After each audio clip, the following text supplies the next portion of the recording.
ఈయన ఫిలిస్తీన్ల ప్రాంతంలో, అంటే ఫిలిస్తీన్లకి ఎప్పటికీ ఇజ్రాయెల్కి యుద్ధం జరుగుతూ ఉండేది. ఆయన ఒక దుర్గంలో ఉన్నప్పుడు, ఎవరో దావీదు గారు ఒక దుర్గంలో ఉన్నప్పుడు, ఆ బెత్లెహేంలో ఫిలిస్తీన్లు ఉంటారు. జాగ్రత్తగానండి. బెత్లెహేంలో ఫిలిస్తీన్లు ఉన్నప్పుడు బెత్లెహేము నీళ్లు తాగాలని అనిపిస్తుంది దావీదు గారికి. తెలుసా అండి? బెత్లెహేము ఉన్నటువంటి బావులో ఉన్నటువంటి నీళ్లు తాగాలని కోరిక పడుతుంది ఏంటి దావీదు గారికి. ఆయన క్యాజువల్ గా ముగ్గురు బాడీ గార్డ్స్ ఎప్పుడు ఉంటారు వాళ్ళకి, దావీదు గారికి.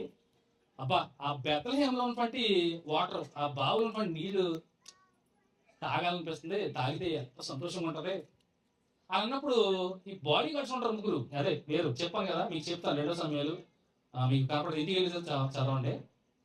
వీరు చివరి పడగానే ఒక ప్రధానితో మాట్లాడినప్పుడు, అబ్బాయి ఎంత బాగుంటుంది, మనం క్యాజువల్గా మాట్లాడుకుంటాం.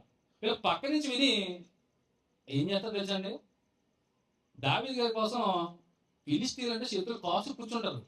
వీరు ఎప్పుడు వస్తారా, వీరి మీద అటాక్ చేద్దామా యుద్ధంలో అని కాచు కూర్చున్నటువంటి ఫిలిస్తీన్లకి మధ్యలోంచి నడుచుకుని, అంటే వారు ముందుకి వెళ్ళి ఆ బావులో నీళ్ళు తీసుకొచ్చిస్తారు దావీదుకి. తెలుసా అండి? అంటే ఈయన క్యాజువల్గా అబ్బా బాగుంటది మనం అనుకుంటాం, అది తింటే బాగుంటది, పలానా ప్లేస్కి వెళ్తే ఎంత బాగుంటది అనుకుంటాం. అక్కడ వెళ్ళగానే మనకి ఎంతో సంతోషంగా ఉంటుంది. సో మనకి దక్కినప్పుడు చాలా సంతోషం వేస్తూ ఉంటుంది. సో ఆ ప్రాంతంలో నీళ్లు, బెత్లెహేం ఉన్నటువంటి నీళ్లు ఎంత మధురంగా ఉంటాయి, ఆ బావులు నీళ్ళు తాగితే ఎంత బాగుంటది అని అనుకున్నాడో, ఒక ఆయనతో మాట్లాడుతున్న సందర్భంలో ఆ మాటలు విని వెళ్ళిపోతారు ముగ్గురు.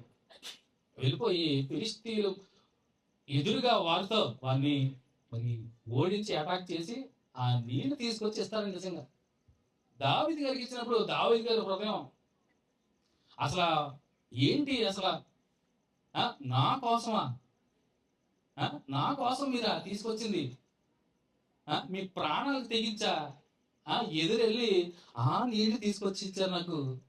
ఆ, అసలు ఇది తాగితే అసలు అర్థం ఉందా నాకు, నేను ఓకే ఇష్టపడ్డాను, బెత్లెహేంలో నీళ్ళు ఎంత మంచిగా ఎంత బాగుంటాయి అని తాగాలనుకున్నాను, కానీ మీ ప్రాణాలు లెక్క చేయకుండా నా కోసం నీళ్ళు ఇచ్చారా, తాగలేని అన్నాడు. ఆ, అక్కడ మీకు కృతజ్ఞత కనపడాలండి. ఎందుకంటే అబ్బా తెచ్చారు, తాగేసాం అయిపోయిందంటే కాదన్నారు. అవునా? ఎవరైనా అలా చేస్తారు, కానీ దావీదు హృదయం అందుకనే ఉదయాన్నిసార్లు అయ్యాడు దేవునికి. ఎందుకంటే భయభక్తులు కొన్నిసార్లు తప్పడగా చేసినా మరలా రీబిల్డ్ చేసుకున్నాడు తన జీవితాన్ని.